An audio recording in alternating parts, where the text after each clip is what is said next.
আসসালামু আলাইকুম ওয়া রাহমাতুল্লাহি ওয়া বারাকাতুহু। আশা করি সবাই ভালো আছেন। তো আজকে আবার একটি ভিডিও নিয়ে আসলাম। আসলে দেখেন যে পেঁয়াজের অবস্থা। তো আসলে মূল কথা হয়েছে কি, যে কোনো জিনিস আপনার বীজটা হচ্ছে সঠিক। মানে বীজ যদি আপনার ভালো না হয় তাহলে কোনো কিছু ভালো হবে না। যে কোনো ফসল বলেন, পেঁয়াজ বলেন, আলু বলেন, যে কোনো ফসল বলেন। মানুষের ক্ষেত্রে কিন্তু তেমনই। মানুষের কথায় কথায় বলে না, আর এই মানুষটা বেশি খারাপ হইলে যে তার বীজ ভালো না, এরকম কথা কিন্তু বলে। তো দেখেন অবস্থা পেঁয়াজের উপরে দেখলে মনে হয় যে পেঁয়াজ অনেক বড় বড় হয়েছে, আসলে নিচে কিন্তু পেঁয়াজ নেই।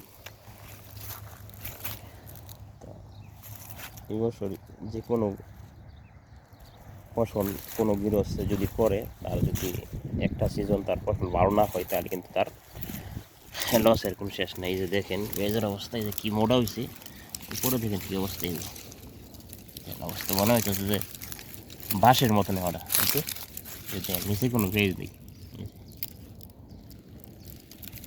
পেঁয়াজ এখন কিন্তু ওঠানোর সময় হয়ে গেছে, নিচে কোনো পেঁয়াজ নেই।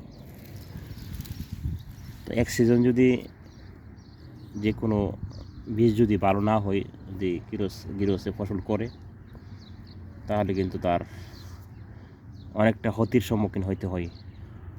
যেমন দেখেন এই পেঁয়াজগুলা উপরে এত সুন্দর লাগে, এগুলো আসলে সালাতের পেঁয়াজ হয়ে গেছে। সালাতের ভিতরে পেঁয়াজ আছে, এগুলো নিচে কোনো পেঁয়াজ আসবে না, শুধু উপরেই মোটা হবে। তো এগুলা সালাতের পেঁয়াজ। তো এই বীজের কারণে আজকে এই অবস্থা। আসলে কোনটা সালাদ কোনটা পেঁয়াজ আপনি কিন্তু বীজ কেনার সময় বুঝবেন না। তো দোকানদাররা কিন্তু ঠিকই বলছে, তো দোকানদারে দিয়ে দিছে বীজ এইটা। তো আজকে এই অবস্থা। এখন আসলে কোনো কিছু করার নাই, এই পুরা পেঁয়াজগুলোর এই অবস্থা।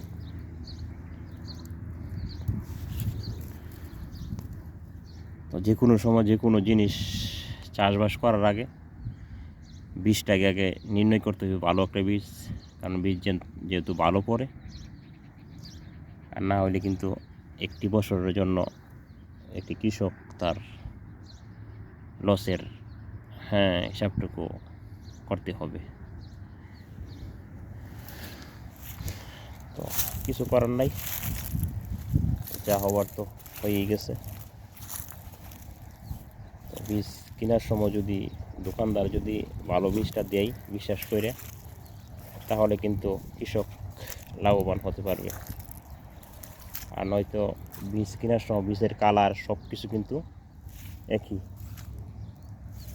তো বীজ যখন রোপণ করব, রোপণ করার পরে যখন চারা উপরে আসবে, বড় হবে, তখন এটা বোঝা যাবে আসলে এটা কি ভালো কিনা খারাপ। তো সবাই ভালো থাকবেন। তো আমার ভিডিওটা যদি ভালো লাগে অবশ্যই লাইক কমেন্ট শেয়ার করবেন। আল্লাহ হাফেজ।